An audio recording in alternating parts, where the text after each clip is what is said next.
আসসালামু আলাইকুম, সবাইকে শুভেচ্ছা। আমি আরজি কিবরিয়া বলছি ইউটিউব চ্যানেল থেকে, যেই অরিজিনাল চ্যানেলে এই মুহূর্তে আপনারা আছেন। তো সবাইকে অনুষ্ঠান শোনার আগে বিনীতভাবে অনুরোধ করছি আমাদের চ্যানেলটি সাবস্ক্রাইব করবার জন্য।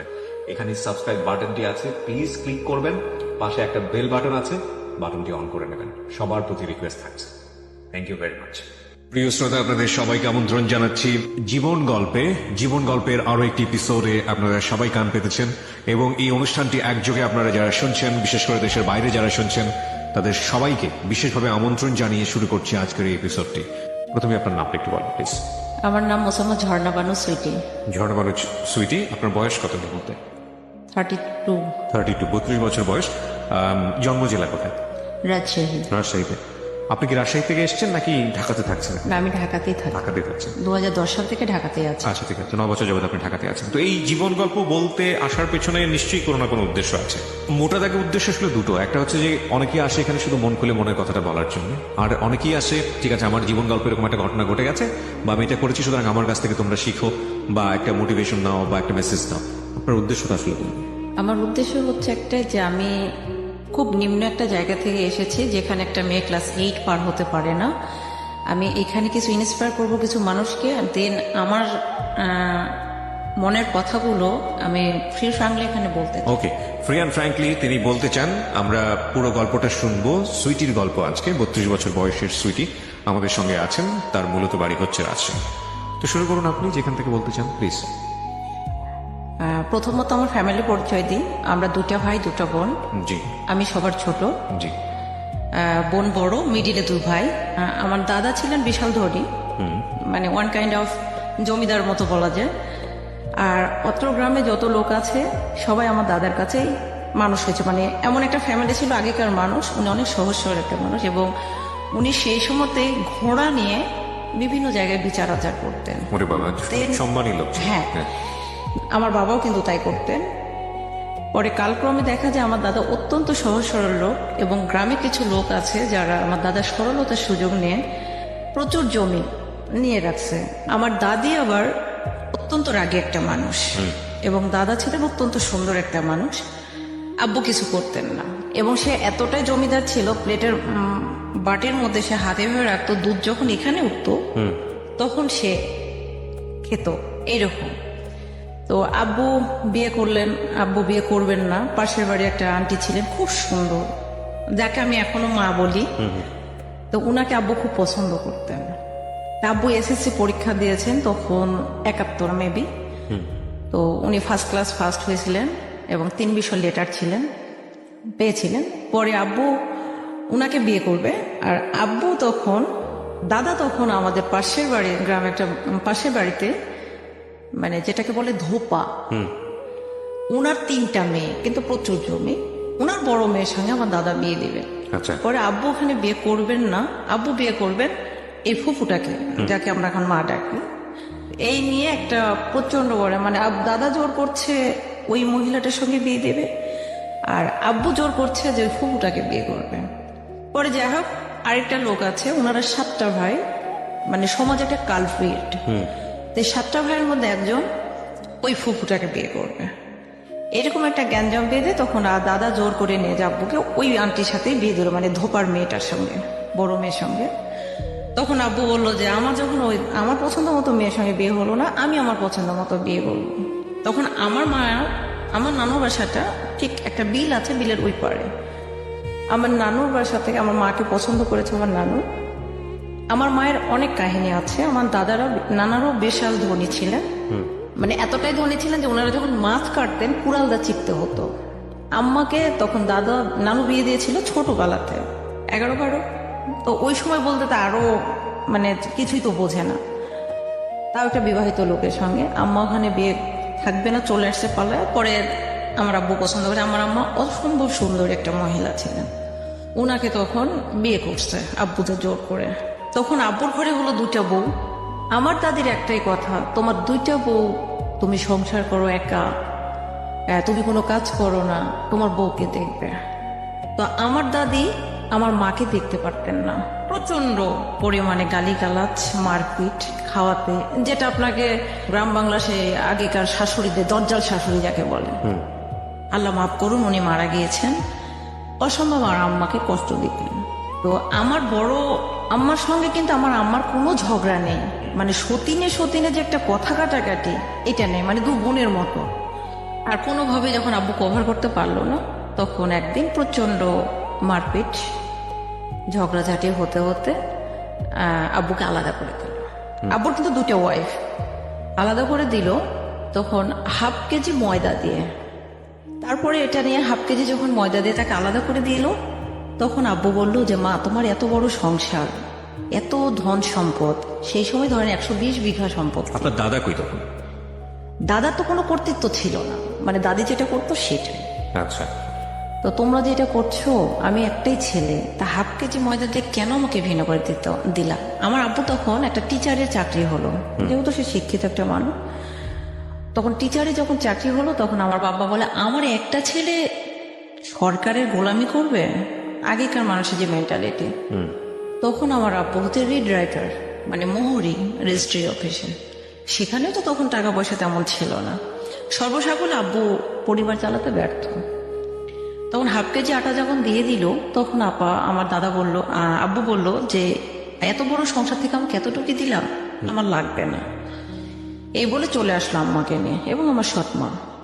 আসার পরে আমার সৎ নানি বলে কি আমার মাকে ডিভোর্স দিতে দেয় না। তখন আমার আপা যায়, মানে যখন আমাদের বাসার সামনে দিয়ে ওই বাসাতে যায়, আমার ওই সৎ নানির বাসায়, তখন আমার আপা যায় দাদির পা চেপে, দাদি দাদি বলে যে পা চেপে ধরে, তখন নেয় না, কোলে নেয় না, যে ওই আপাটাকে নেয়। পরে যাই হোক, এভাবে কোনো রকমে আম্মা তো চললো এবং আমার আম্মাকে আমার আব্বু প্রচণ্ড মারপিট, শুধু মারপিট না, এইরকম তীরের সঙ্গে টানিয়ে লোয়ার রড দিত। কেন ফিটাইতো?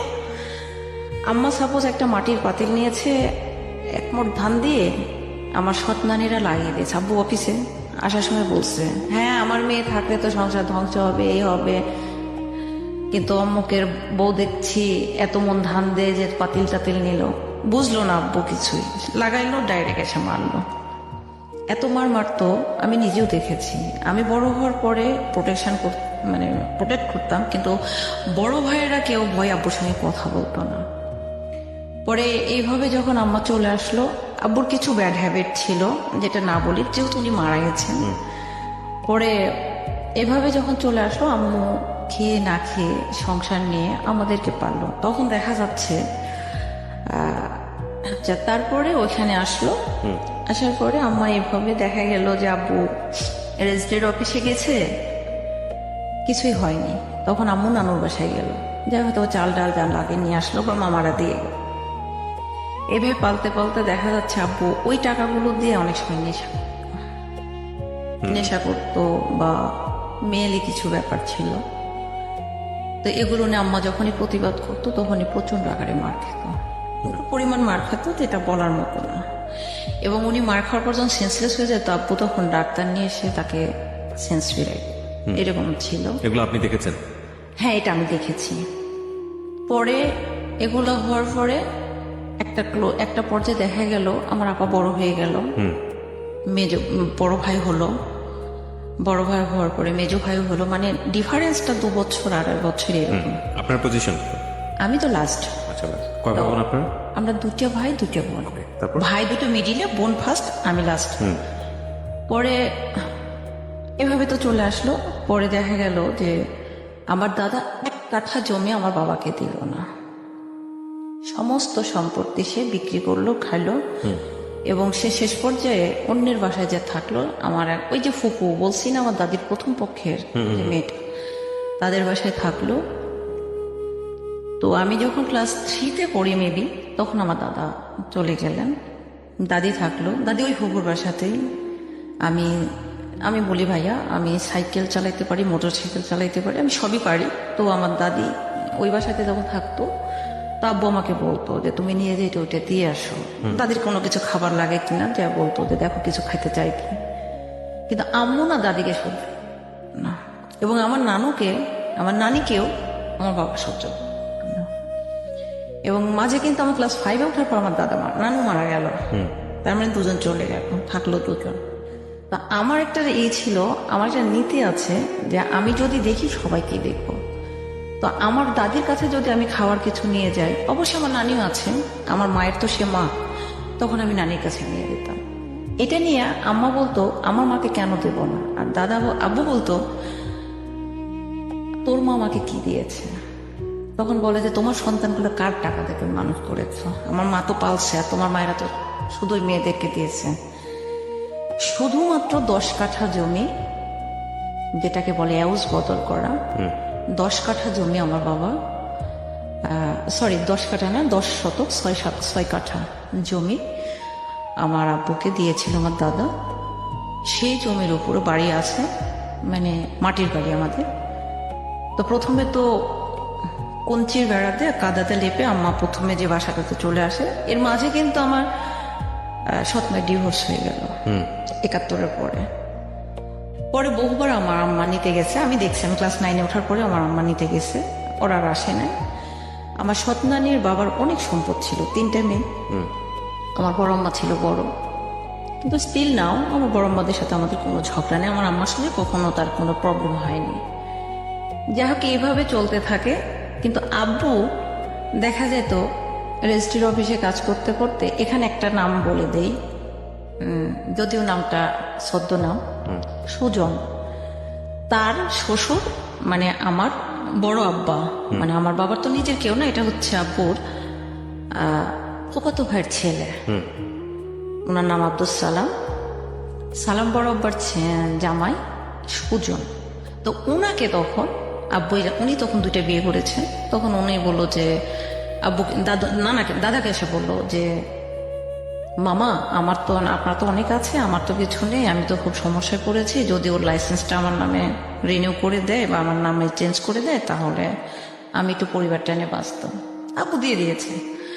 দেওয়ার পরে আব্বু আর কিছু করে না। পরে আব্বু কি করতেন, এই যে জমির ব্যাপারগুলো উনি, মানে একজন এসিল্যান্ড একটা জমির ব্যাপারে যতটুকু না জানে, আমার বাবা এরকমই খুব ট্যালেন্ট একটা মানুষ, যার ফলে উনি এদিক ওদিকে তখন বিচার আচার করে বেড়াতেন, তেমন কিছু করতেন না। তখন আমাদের জমি বলতে যখন ভেস্টেড প্রপার্টি, মানে ভিপি সম্পত্তি, আপনি বুঝতে পেরেছেন ভাইয়া? ভেস্টেড প্রপার্টি মানে যেটা আপনার দখল আছে। ভেস্টেড প্রপার্টি বলতে যারা বাংলাদেশ থেকে যেগুলো হিন্দুরা পর্যাপ্ত পরিমাণে খাজনা না দেওয়ার কারণে জমিগুলা সরকার অ্যাকোয়ার করে নেয়, এবং তারা যখন দেশের যখন জমির খাজনাটা দেয় না, তখন জমিটা নিলামে দেয়, এবং এই জমিটা যারা ধরে নেয় তাদের হয়ে যায়, মানে চেক কেটে কেটে খেতে হয়। আর তারা তো ইন্ডিয়াতে চলে গেছে। এই কিছু জমি বলতে প্রায় 2.5 বিঘার মতো জমি, এগুলো আপনার বাবা নিয়ে নেয়? হ্যাঁ, আমার বাবা না, আরো 20-25 হাজার, মানে এলাকার অনেক লোকে নিয়ে নেয়। এইটুকুই আমাদের জমি। আর ওই যে বললাম 10 শতক জমি বাড়ি, জাস্ট এটার উপরে তখন ভাইয়া ইট ভাটাতে কাজ করতে লাগলো। এসএসসি পরীক্ষা দেবে বড় ভাই, এসএসসি পরীক্ষা দিবে, সে বই বেঁধে নিয়ে মাটি কাটতে যেত। আমার ভাইয়া এসএসসি দিল 97। আপনার বয়স হতো তখন, আপনি তখন কি করেন? আমি তো ছোট। ছোট বলতে কি পড়াশোনা করছেন এই সময়? হ্যাঁ, আমি তো পড়াশোনা করছি। আমার পরে বলছি, পরে ভাইয়া চলে গেলেন। এইভাবে তখন আম্মা কি করতো, গম বনাইছে জমিতে। আম্মা, বড় ভাই, বড় আপা, আর আমার ইমিডিয়েট যে বড় ভাইটা, এরা যায় আম্মা করতো কি, লোকজন ওঠার আগে ফজরে নামাজ পড়ে আম্মা চলে যেত, যে গম টম কেটে রেখে চলে আসতো লোকজন বের হওয়ার আগে। পরে যখন রোদ হতো তখন ভাইয়ারা বয়ানে আসতো, ওই জিনিসগুলো মানে মারতো, মারার পরে ওটাতে শুকাইতো, শুকানোর পরে ভাঙায় নিয়ে এসে রুটি খেত। আপনার বাবা কি করতো? বাবা কিছুই করতেন না, মানে ওই ছোটবেলার অভ্যাস, ওই ঘুরে বেড়ায়। এবার চলতে চলতে ভাইয়ার পড়াশোনাটা বন্ধ হয়ে গেল। এসএসসি পরীক্ষা দেওয়ার পরে আগে উনি এসএসসি পরীক্ষাটা দিলেন, কিন্তু পাশ করতে পারলেন না, বন্ধ হয়ে গেল। বড় আপাকে এর মধ্যে আমার আব্বু বিয়ে দিয়ে দিলেন, এবং শুধু বিয়ে না, মার পিট করে এমন মার মারলেন, আপার এই আঙ্গুলটা ভেঙে গেল। বিয়ে দিয়ে দিল, দেওয়ার পরে আপা সেই বাসাতে গেল না, সেই লোকটার সঙ্গে দেখাও করলো না। মানে বিয়ে দিয়েছে, সে এই দিক দিয়ে দিয়েছে, ওই দিক দিয়ে সে পালিয়ে গেছে, বিয়ে করবে না। তখন তার বয়স 13, আমি এটা জানি। আচ্ছা, তখন আমি ছোট, বিয়েটা দিয়ে দিল। ও এর মধ্যে হয়েছে, আমার বড় আপা যেটা আমার সৎমায়ের যে মেয়েটা, সেটাকে কিন্তু আমার দাদি এর মধ্যে দিয়ে দিয়েছে আমার আম্মাকে। আর যে ভাইটা ছিল সেটা আমার সৎ নানি নিয়ে নিল। কেন? কারণ আমার বড় আপাটা ছিল কালো, কালো মেয়েকে বিয়ে দিতে টাকা লাগবে, ছেলে পুষলে তার তো 3টাই মেয়ে, নিয়ে নিল সে একবারে নৌলিখিত নিয়ে নিল। কিন্তু আমি একটা দেখতাম বাসাতে সব সময় আমাকে কেমন যেন একটা নেগলেক্ট করা হতো। আমার জন্ম নিয়ে বলি, আমার মায়ের 2টা ছেলে 1টা মেয়ে হয়ে গেল। আমার মেজো ভাইয়ের পরে যে একটা আমার ইমিডিয়েট যেটা তার মিডিল একটা বাচ্চা আসছিল আমার পেটে, সেটাও নষ্ট হয়ে গেল। আমি যখন আমার পেটে 5 মাস, তখন আমার দাদা নানু বলল, আমার নাম সাজেদা, বললো সাজেদা তুমি তোমার 2টা ছেলে 1টা মেয়ে, তুমি এই বাচ্চাটা ফেলে দাও। তখন আম্মা বলল যে এখন অলরেডি 5 মাস চলে গেছে, একে নষ্ট করতে গেলে তো আমি মারা যাব। তখন আমার আব্বু বলল যে আমার 14 পুরুষ 1টা করে ভাই, যার ফলে সমাজে প্রত্যেকটা ব্যক্তি আমাদেরকে যখন তখন অত্যাচার করে, মারে পিটে, কেউ কিছু প্রতিবাদ করে নেয়। তো আমার লাঠির দরকার, এটা আমার ছেলে হবে। তো আমি যখন হলাম মেয়ে, এই যে বৈষম্য, তখন আম্মা আমাকে 2 দিন কোলে নিল না ওই অবস্থাতে। পরে এখানে ব্লাড লেগেছিল, পিঁপড়া লেগে গেছিল, আমার আম্মা আমাকে কোলে নেয়নি। পরে আমার মেজো খালা আমাকে যা হোক নিয়েছে। পরে সেই থেকে আমার মা আমাকে মানে কেমন যেন একটা তুচ্ছতা ছিল, কোনো কেয়ার করতো না। এবং আমি এতটাই জিদে ছিলাম, আমি হয়তো আম্মা পুকুরে পানি নামছে, গোসল করতে নামছে, পানিতে যা বলছে আমি এখানে দুধ খাবো, তখন আম্মা হয়তো বলছে যে একটু উপরে আসো, না আমি এখানেই খাবো, ভিডিও পার্ট স্টার্ট 1। এখানেই খাবো, এখানেই খাবো এবং আমাকে এই পানির মধ্যে দিতে হবে, মানে আমি এতটাই জিদি। তো সেই পরিমাণ মারতো। আর আমার রাগটা এত ছিল যে আমি যখন কান্না করতাম, মানে মারতাম, তখন আমার এই 2টা হাত ফেটে ব্লাড বের হয়ে যেত। প্রচন্ড রাগী একটা মানুষ ছিল। তো আম্মা কোনো মতেই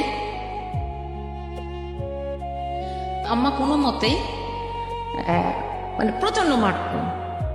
আর এই যে বৈষম্য থাকতে থাকতে হঠাৎ আমি প্রচন্ড অসুস্থ হয়ে গেলাম, নিউমোনিয়া হয়ে গেল আমার। তখন আমাকে সবাই বলছে যে ও মারা যাবে। ডেফিনেটলি আমাকে শোয়ায় রাখছে, উত্তর দিকে মাথা, দক্ষিণ দিকে পা, আর বাঁচব না। পরে পাশের বাড়ির হিন্দু দাদু আছে, আব্বু বলল যে আমার মেয়েটা তো মারাই যাবে, একটু যদি ডাক্তারের কাছে যাওয়া যেত। তো সেই সময় হোমিওপ্যাথিক ওষুধ, আমার জন্মটা কিন্তু 1986 ভাইয়া। জি। তো হোমিওপ্যাথিক ওষুধ 5 পুড়িয়া ওষুধ দিল, দিয়ে বলল যে এই ওষুধটা তোর মেয়েকে খাওয়া। উনি অনেক বয়োজ্যেষ্ঠ মানুষ, যদি 3 পুরা খাওয়ানোর পর তোর মেয়েটা ফিরবে, না হলে কোনোদিন ফিরবে না। যাই হোক, ওই যে ফিরছি ভাইয়া, আর পড়ি নাই। যাই হোক, এখন আমি খুব দুরন্ত ভাইয়া, আমি কাউকে কখনো মানে টলার করবো এইরকম পার্সন না। ডাজেন্ট ম্যাটার, সাইকেলে যাচ্ছি, কেউ একটা টন কাটছে, ঠাইছে একটা থাপ্পড়। রাস্তাতে যাচ্ছি, এই তুই কেমন আছিস, আমি কেমন আছি তুই জিজ্ঞেস করে আর কি, মারলাম।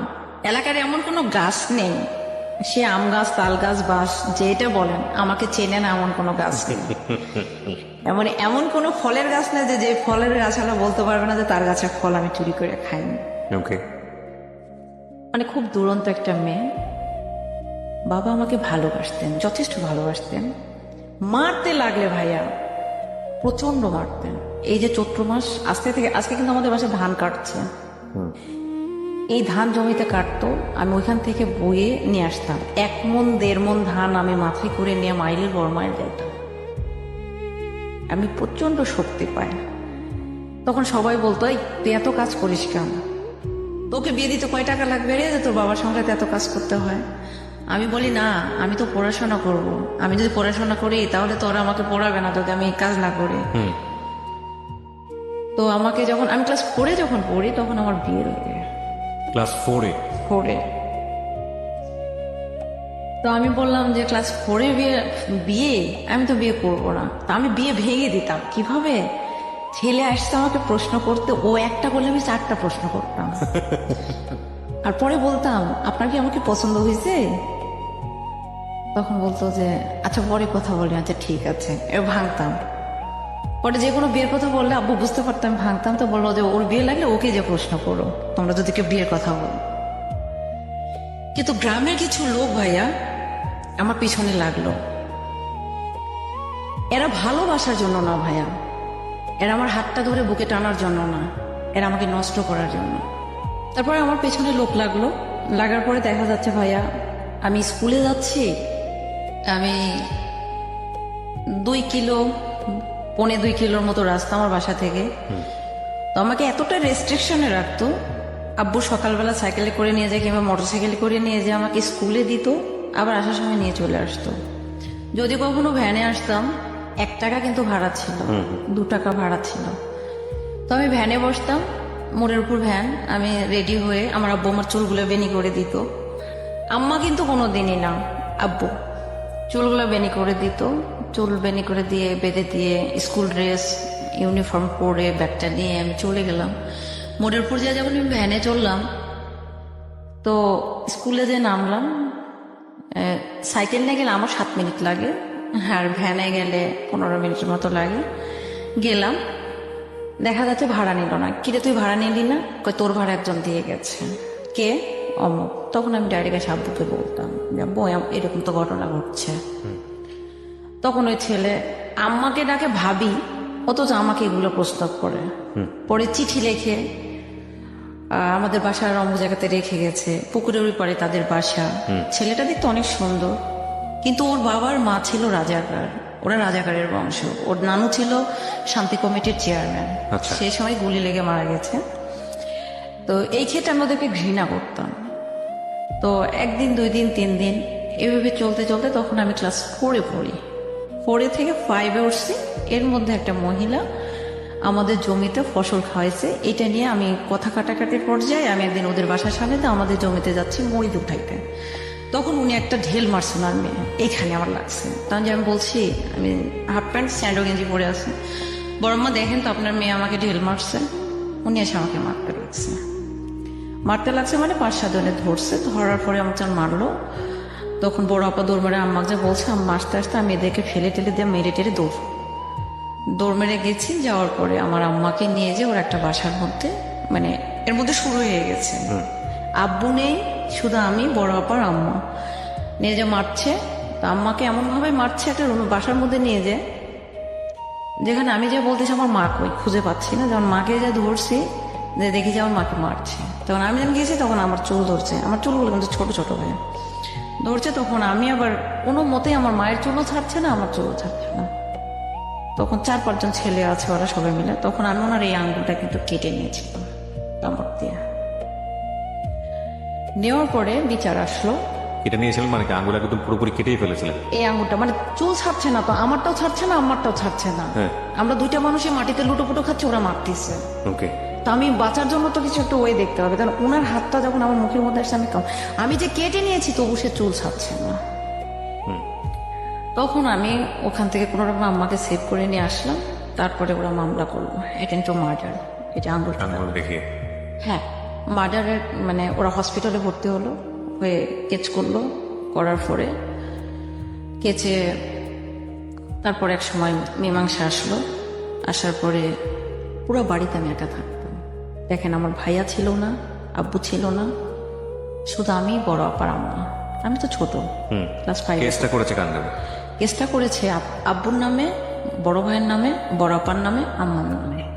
না, আপনাকেই দেয়নি এখানে? আমি তো ছোট, এই জন্য আপনাকে দেয়নি। না আমাকে তো ওখানে আসবে না তো। পরে যখন দিল, অথচ এরা কেই ছিল না উপস্থিত। বলছে এই মারপিট করছে, ইভেন ওই মহিলা তখন ওনার অ্যাবর্শন করায়। ওই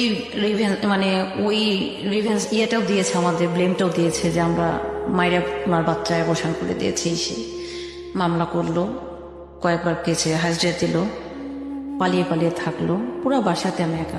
রাতের বেলা? রাত বলতে আমি ক্লাস 2 থেকে আমি রান্না বাড়া করি, ক্লাস 3 থেকে আমি রান্না বাড়া করি। পুরা সংসারের দায়িত্ব ছিল আমার হাতে ছোটবেলা থেকে।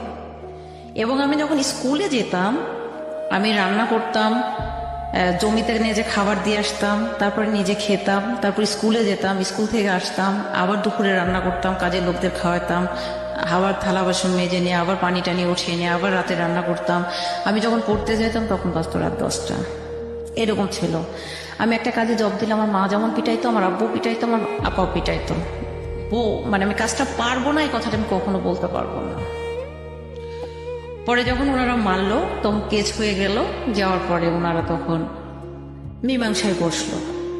বসার পরে মীমাংসাতে আসলো কি যে যেটা হবার হয়ে গেছে, এটা একটা মীমাংসা করতে হবে। কোর্টে গেলে দুজনের এসে চেয়ারম্যান এলাকার সব লোকজন বসলো, যেটাকে বলে দিঘর সালিশ, মানে বিশাল আকারের একটা সালিশ বসলো, মীমাংসা হয়ে গেল।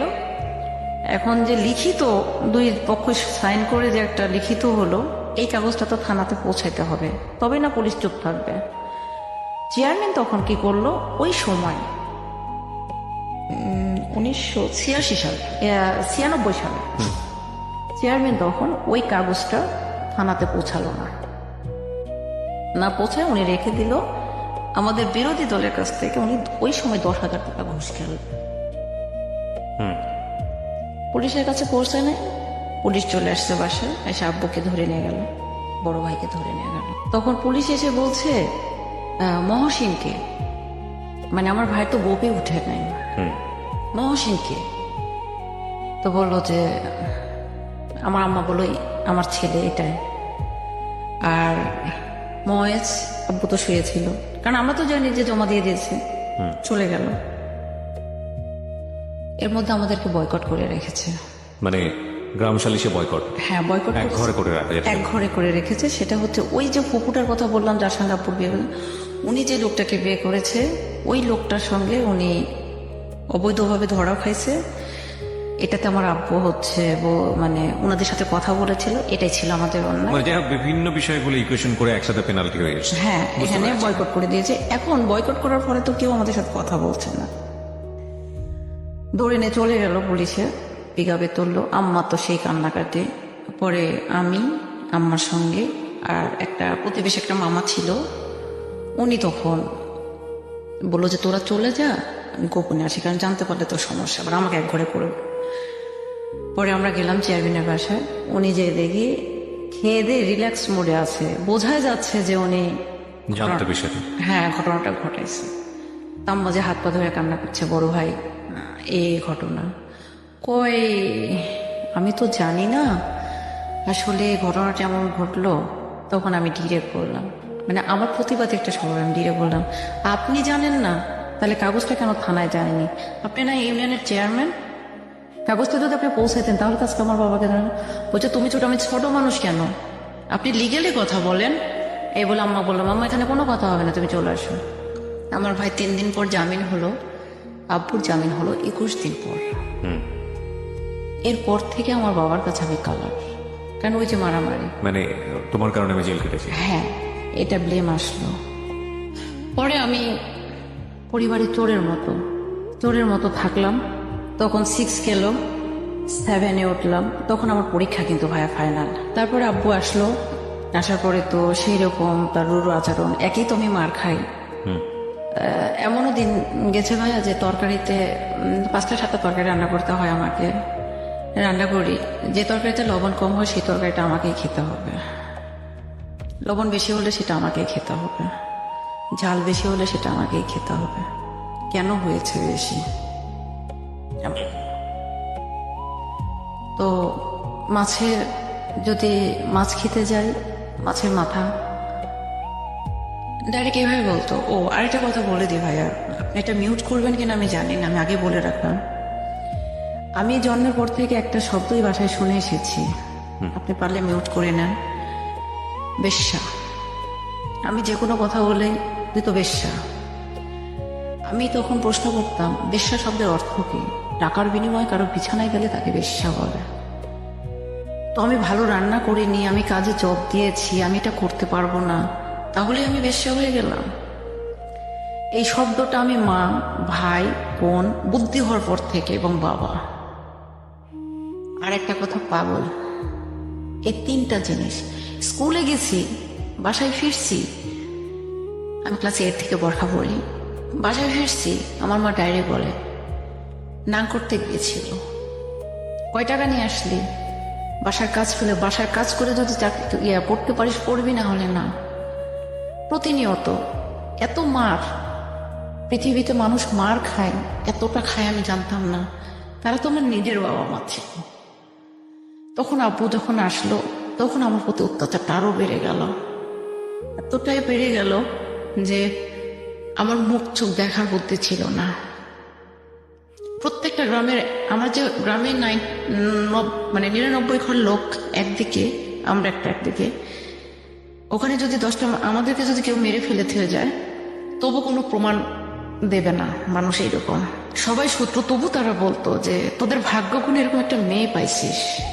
আমি ভাইয়া ধানের চারা আছে না জমিতে রোপণ করে, আমি আজকেও এখনো চ্যালেঞ্জ করে বলতে পারি 10 বছর আমি কাদাতে নামিনি, কিন্তু ধানের চারা আমার সাথে তোলার মতো ব্যক্তি একটাও নয় অত্র এলাকায়। মাছ ধরার মতো কোনো ব্যক্তি নেই।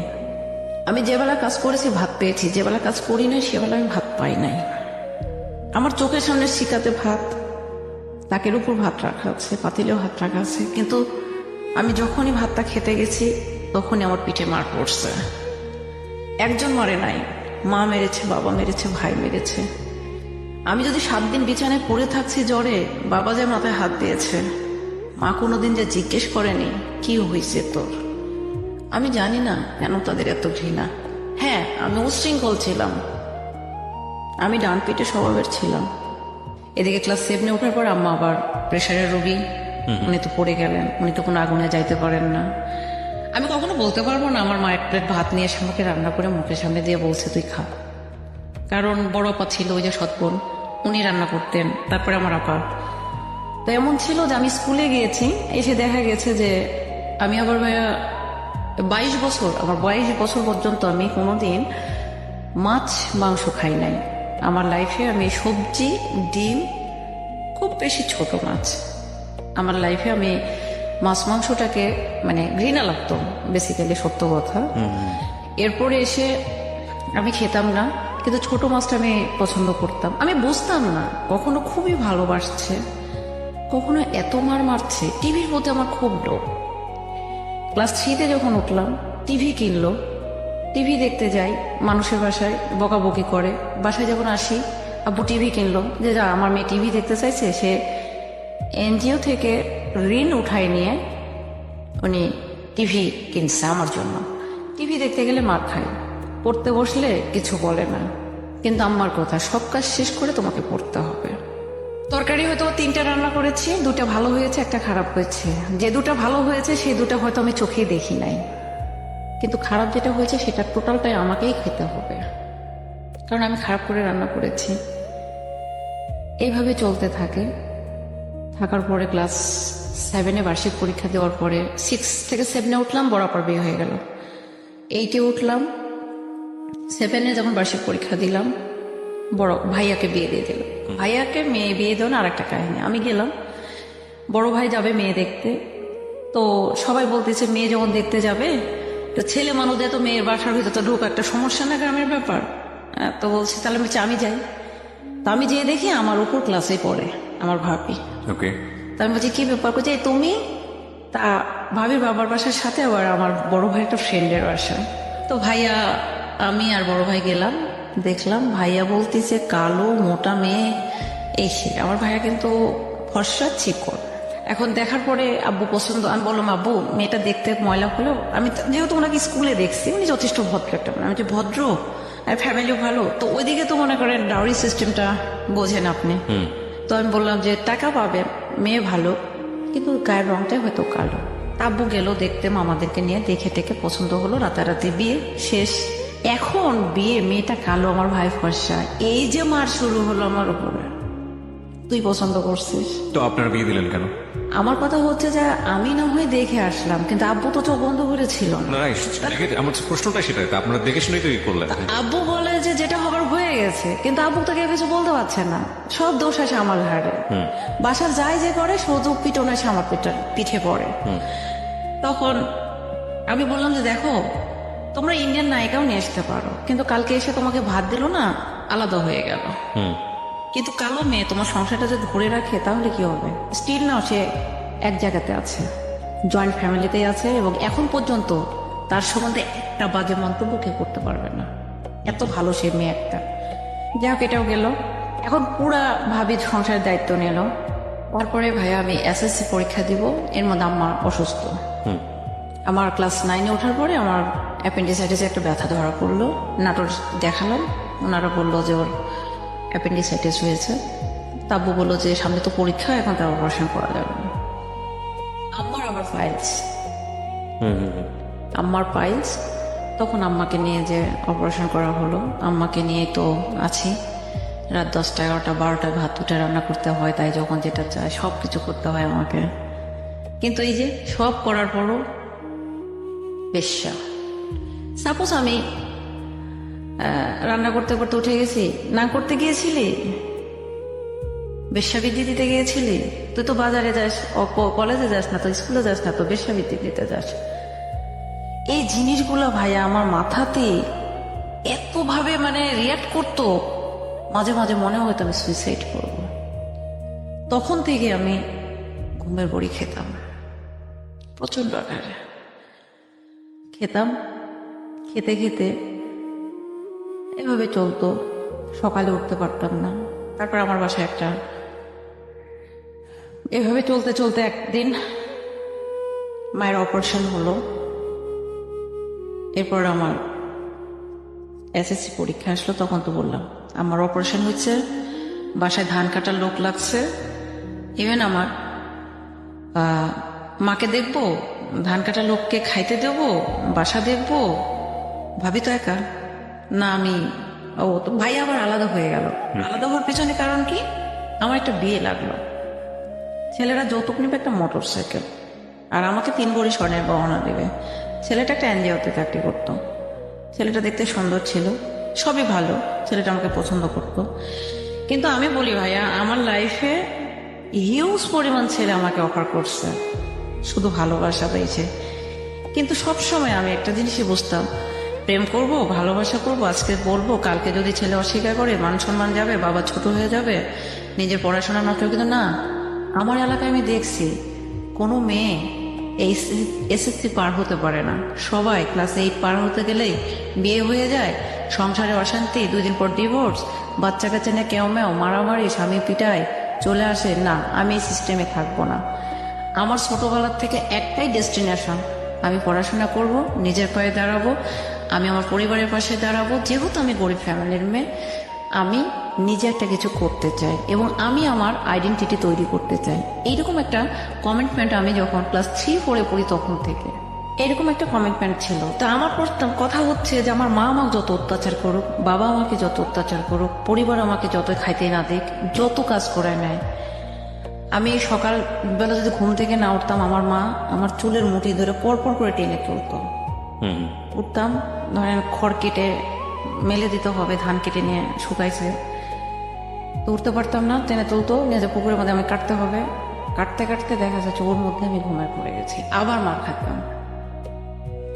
এইভাবে চলতে, আবার তো রান্না বাড়া আছে, 3 বেলা রান্না করতে হতো। চলতে চলতে আমি এসএসসি পরীক্ষা আসলো। এর মধ্যে তো বললাম যে আমার অপারেশন হয়ে গেল। এদিকে আম্মাকে দেখবো না পরীক্ষা, না ধানের কাজ করব। ধানের কাজটা শেষ করে এসে পড়তে বসি রাত 10টা, সকাল 10টায় তো আমার পরীক্ষা। তখন সকাল 10টায় যখন পরীক্ষা দিতে যাব, বড় আবার হচ্ছে ভাসুরের মেয়ে, ও আবার এসএসসি দিয়েছিল, ওকে নিয়ে সাব্বু রাখছিল যেন আমাকে গাইডটা দিতে পারে, যেহেতু আমি ফার্স্ট টাইম পরীক্ষা দিচ্ছি। তো ওই খালা, আমি আর আব্বু যেতাম, আব্বু আর ওই খালাটা বাইরে থাকতাম, পরীক্ষা হলে ঢুকতাম। তো এখানে একটা হাসির কাহিনী আছে ভাইয়া, আমি কখনো নকল করতে পারি না। তো টি রচনা এসেছিল, তো আমার ওই ভাগ্নিটা আমাকে টি রচনাটা বলছে, আন্টি এটা আসতে পারে, আপনি নিয়ে যান। নিয়ে গেছি ভাইয়া। আমি নকলটা যে করবো কিভাবে করে এটা তো জানি না। আমি সুন্দরভাবে টেবিলের উপর লিখে, মানে কোশ্চিনের মতো করে লিখে রেখে আমি লিখছি, এর মধ্যে ম্যাজিস্ট্রেট ঢুকছে। আর আমার ছোটবেলা থেকে অভ্যাস, বাইরে অনেক খেয়াল করছে, আমি হাই হিল পরি। আমি না ভাই তখন স্যার ইঙ্গিত দিচ্ছে, ওই শর্ট করে না ওটা তুলছে নিয়ে এখানে ঢুকাই দিয়েছি। তখন উনি এসে বলছে, ওঠো, দাঁড়ালাম, নকল করছো, বের করো। না, আমি নকল করিনি, টোটাল অস্বীকার। আর আমার তো হাত কাঁপতেছে থর করে, কারণ আমি তো কখনো নকল করি নাই। পরে উনি তো আমার খাতা নিয়ে নিল। পরে আব্বুর আবার সার্কেলটা খুব ভালো, কলেজে সবগুলো প্রফেসর, প্রিন্সিপাল, আব্বু ফ্রেন্ড সার্কেল। তখন হঠাৎ করে এর মধ্যে পিছনে একজনকে এক্সপেল করছে, আমি আরো কান্না পাইছে আমার। তখন আমি বলছি যে আমি নকল করিনি। তখন বলছে মিথ্যা কথা বলো না, নকল বের করো। আমি বললাম, না নকল করবো, যাই মহিলা গার্ড আছে নিয়ে আসেন। এর মধ্যে স্যার আবার, আমার একটা স্যার আছে ইসলামিক স্টাডিজে, উনি আবার আসলেন, আগে থেকে আমাকে চিনতেন। উনি এসে বলছে কি হয়েছে মামনি? স্যার আমি নকল করিনি, দেখেন তো। উনি এসে বলছে আমি নকল করছি। তখন বলছে দেখেন আপনার ছাত্রী মিথ্যা কথা বলছে, মানে আমার হাই স্কুলের সিট পড়েছে কলেজে। তো তখন আমি বলছি, তখন স্যার বলছে যে মা তোমাকে এক্সপেল করবে না, তুমি আমার বন্ধুর মেয়ে, আমি তোমাকে কথা দিলাম, তুমি সত্য কথাটা বলো। তখন আমি আস্তে করে স্যার স্যার আমি এই কাজটা করছি। বলছে বের করো, বের করে দিলাম। তো বলছে ওনাকে 15 মিনিট পর খাতা দেবেন, উনি মিথ্যা কথা বললো কেন? পরে যাই হোক উনি আমাকে 5 মিনিট পরে স্যার আমার খাতা দিয়ে দিল। যাই হোক আমি তো আর সমস্যা নেই।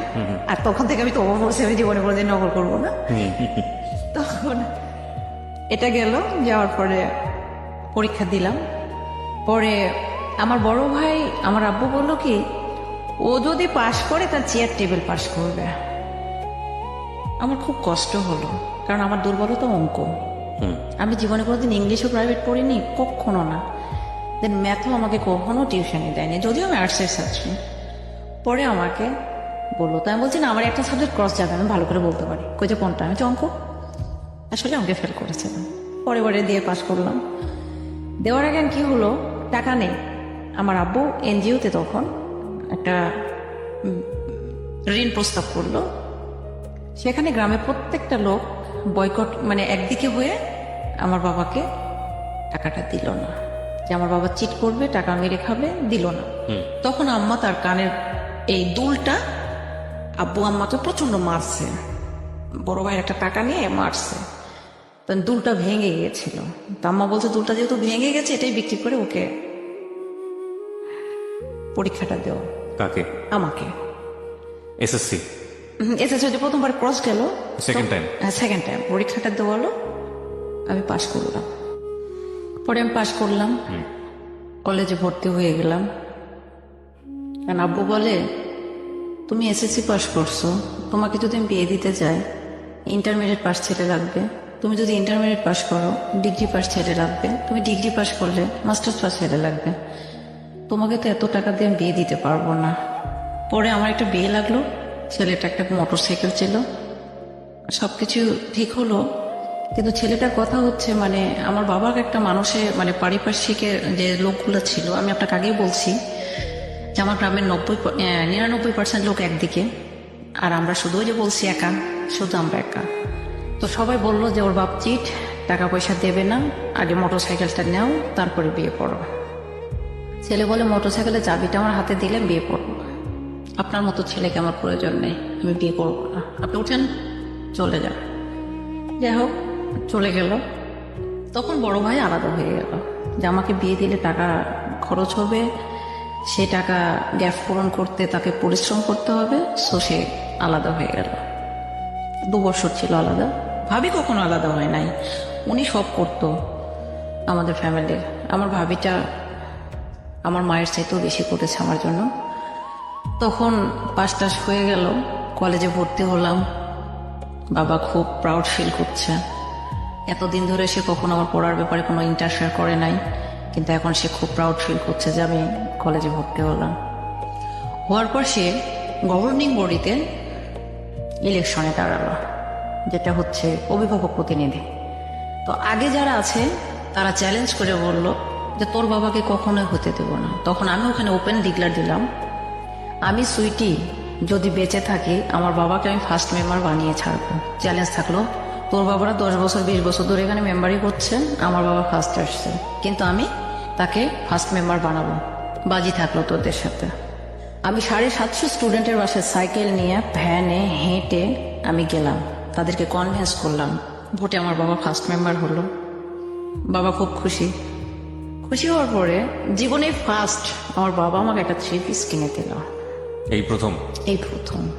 জামা কাপড় দেয়নি তা বলবো না, কিন্তু আমি স্যালোয়ার পাইছি এসএসসি পাস করার পরে, স্কুল ড্রেস ছাড়া।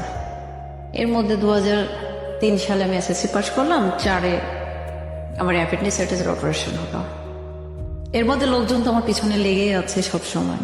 সবসময় বাবাকে একটা কথা, এই মেয়েকে বিয়ে দিয়ে দেন, আপনার মেয়েকে কেন পড়াচ্ছেন, গরিবের ঘরে এত পড়াশোনা? আমার একটাই জিদ, না আমি পড়বো। ইন্টারমিডিয়েটে আসার পরে ভাইয়া গ্রামার কিনতে হবে এবং সিন এবং আনসিন কম্প্রিহেনশনের জন্য যে গাইডগুলো ছিল এগুলো কিনতে হবে। আব্বুকে বারবার বলি, কলেজ থেকে চাপ দেয়। আমার লাকটা একদিক দিয়ে ভালো যে কলেজে আমি গভর্নিং বোর্ডের সদস্যের মেয়ে হিসাবে এবং ফার্স্ট মেম্বারের মেয়ে হিসাবে আমার কোনো খরচ লাগেনি। আমি ফুল ফি স্টুডেন্টশিপে পড়েছি। বই কিনবো আব্বুকে বলি তখন হলো না। তো আমাদের পারিবারিক এক ডাক্তার এক ভাই আছে ফুফাতো, ওনার কাছে আমি কান্না করতে লাগলাম, ভাইয়া জানেন আব্বু আমাকে আজও বই কিনে দিল না, সাড়ে খালি বকাবকি করতেছে। তো উনি আমার ক্লাস 6-7 থেকে ট্রিটমেন্ট করায়। তো বলছে যে আমার একটা ছেলে মানুষ হলো না, তুমি কিছু মনে করো না, তোমার বইগুলো আমি কিনে দিই। আমি বলছি এটা নিয়ে তো বাসায় কথা বলবেন। পরে উনি আমাকে বইটা কিনে দিলেন। এই তোর হয় ওর কাছে রাত কাটাস তাই তোকে বই কিনে দিয়েছে? আমি বলছি দেখো আমার বই লাগবে, উনি তোমার বড় ভাই, তোমাদের আত্মীয়, উনি আমাকে বই কিনে দিয়েছে আমার পড়ার জন্য, ওনার তো খারাপ উদ্দেশ্য নাই। তারপরে উনি আমাকে বই কিনে দিল, আমি পরীক্ষা দিলাম, ইন্টারমিডিয়েট পাসও করলাম। করার পরে আমার খুব স্বপ্ন ভাইয়া যে আমি বাইরে থাকবো, পড়াশোনা করব। এখানে যখন ইন্টারমিডিয়েট আমি পরীক্ষা দিলাম, দেওয়ার পরে একটা ছেলে আমাদের ওখানে একটা কোচিং সেন্টার গেল। আমার ছোটবেলা থেকে দুইটা স্বপ্ন ছিল, একটা হচ্ছে আমি কম্পিউটারে খুব ফাস্ট হবো, টাইপিংয়ে মানে কম্পিউটারে কাজটা শিখবো, দর্জি কাজটা শিখবো। তো ওখানে কম্পিউটারটা কোচিং সেন্টার গেল, যেহেতু মফস্বল এলাকা পৌরসভার মধ্যে, আমাদের বাসাটা পৌরসভার বাইরে গেল, সেটা হচ্ছে ঢাকার আপনার নবাবগঞ্জের একটা গেল। তো ওনারা খুললো, ওখানে আমি ভর্তি হলাম, ক্লাস করলাম। উনি আমাকে, একটা ছেলে ছিল খুব সুন্দর, আমাকে পছন্দ করতো। আমি বোরখা পরতাম, উনি শুধু আমার চোখগুলো দেখতে পেত, খুব পছন্দ করতো। কিন্তু ছেলেটা খুবই ভালো ছিল, আমি এটা বলবো না যে সব ছেলেই খারাপ, খুব ভালো ছিল। কিন্তু ছেলেটা আমাকে বলেছিল যে আমি তোমাকে বিয়ে করবো এবং আমি তোমার কাছে আসবো। তা আমি বলছি যে আমার বাবা মা তো কখনোই দেবে না, আপনি এটা অযথায় এইগুলো করেন না। তো ছেলেটা চিঠি দিত, আমার ওই ফুফাতো ভাই ফোনে কল করতো, যে ডাক্তারের কাছে কল করতো, মালয়েশিয়াতে গেল। কিন্তু ওই ছেলেটা কল দিয়েছিল আব্বুর ফোনে। একদিন বড় ভাইয়ের কাছে কল দিয়েছে, ফুফাতো ভাইটার কাছে কল দিয়েছে, বলছে যে এখন তো আমার কাছে ফোন দিয়ে লাভ নেই, ওর আব্বু ফোন কিনছে। আব্বু মানে 2005 সালে ফোন কেনে। তো আপনি ওর আব্বুর সাথে কথা বলেন, ফোনে ফোন দেন। তো ফোন দিয়েছে, কথা বলেন, আব্বু ফোন ধরলে কথা বলে না। তা আব্বু বলছে তুমি একটু ফোনটা ধরো। তো আমি ধরছি, তখন ফোনটা রেখে মানে ধরার পর বলছি হ্যালো কে বলছেন? তো বলছে যে আমি সুমন বলছি। তখন তো আমার হাত পা কাঁপা শুরু হয়ে গেছে ভাইয়া, কারণ এমনি তো আমি মারপিট খেতে খেতে আমার অবস্থা খারাপ, এই ফোন, তারপর একটা ছেলে মানুষের, যে জায়গাতে আমি ঘুম থেকে উঠলে সকালবেলা আমার পা থেকে মাথা পর্যন্ত মানে বাইনোকুলার দিয়ে মানে চেক করার মতো করে আমাকে, আর সেই মানুষ অন্য একটা ছেলে ফোন দিয়েছে, আমার কাঁপা কাঁপতে শুরু হয়ে গেছে। আব্বা বলছে কি, আমি চাপবো, আমি তো চিনি না, মিথ্যা কথা বলছি। আমি মিথ্যা কথা বলতে পারি না ভাইয়া। তারপরে এভাবে তারপরে বললাম, ওই ছেলেটা একদিন ফোন দিয়েছে ভাই আমাকে, বাসায় নিয়ে এসে বড় আপা, দুলা ভাই, বড় ভাই, মেজো ভাই, আম্মা, আব্বা, বাড়ির চারিদিকে ঠিক এরকম চারিদিকে সবাই দাঁড়া আছে উঠানের মধ্যে, আমাকে ফোন দিয়ে বলছে তুমি কথা বলো। আমি বলছি যে আপনি কেন ফোন দিয়েছেন? বলতেছে কি সরি তুমি আমরা চিনতে পারতেছো না? তা বলছি ভাইয়া আমাকে ফোন দিয়েন না, হ্যাঁ আমি কথা মানে বুঝতে তো পারতেছেন যে আমার সিচুয়েশনটা কি হয়েছে ওই জায়গায়, কারণ সবাই তো দাঁড়াচ্ছে। সেই মার, ওই ছেলেকে তো সেই পরিমাণ বকাবকি করলো, আমাকে মারতে মারতে মারতে মারতে এমন কে মারলো আপনাকে? মা, বড় ভাই, আব্বু, সবাই মারার পরে আমাকে। আমি আবার ইন্টারাপ্ট করছি, এই ছেলেটা আসলে কে ছিল আপনি বলেছেন হয়তো? ছেলেটা ওই যে কোচিং সেন্টারে, কোচিং সেন্টারে কে এটা, মানে আপনার পরিচিত? আমার টিচার। টিচার, আচ্ছা উনি তো চলে গেছে নবাবগঞ্জে, আচ্ছা। ঢাকা নবাবগঞ্জে চলে ওর সঙ্গে তো গেছে। আপনার আলটিমেটলি আমার কোনো সম্পর্ক না ছিল না না, দিয়ে নাই, আবার তার সাথে যে একটা প্রেম প্রীতি ভালোবাসা এরকম কিন্তু না। Just hi hello. হ্যাঁ হ্যালো, বা ও আমাকে পছন্দ করতো, আমারও ভালো লাগতো, কিন্তু এমন কোনোদিন কোনো কিছু ওনার সঙ্গে আমার আলোচনা হয়নি। তো যা মন না তাই বলে আব্বু বকাবকি করলো। তো আমি বললাম যে আব্বু ওনার তো মা নেই, মানে গল্প করছে, আব্বু ওনার মাকে তুলে বকা দিয়েন না, মৃত ব্যক্তিকে বকা দিলে এটা তো খুন। কারণ আমি খুব ভয় পাই ভাই, আমি ধর্মভীরু, আমি 5 ওয়াক্ত নামাজ পড়ি, কোরআন পড়ি, তাই আমি নিষেধ করলাম। তারপরে আবার আব্বু বলতেছে পিরিত তোমার লাগে, তুমি এই করো সেই করো, তুমি কোচিং সেন্টারের নাম বলে তুমি যে তাদের বিছানাই করো। ছেলেটাকে প্রচন্ড আকার বকাবকি করলো এবং বললো যে তোর যদি সাহস থাকে আমার কাছে সামনে এসে দাঁড়া, মানে যা মুখ না তাই বলে বোকা দিল। দেওয়ার পরে ডেফিনেটলি একটা বাবা কখনোই চাবে না তার মেয়ে খারাপ দিকে যাক, এই হিসেবে সে বকাবকি করলো। আমি তাকে নিষেধ করার পর শুনলো না।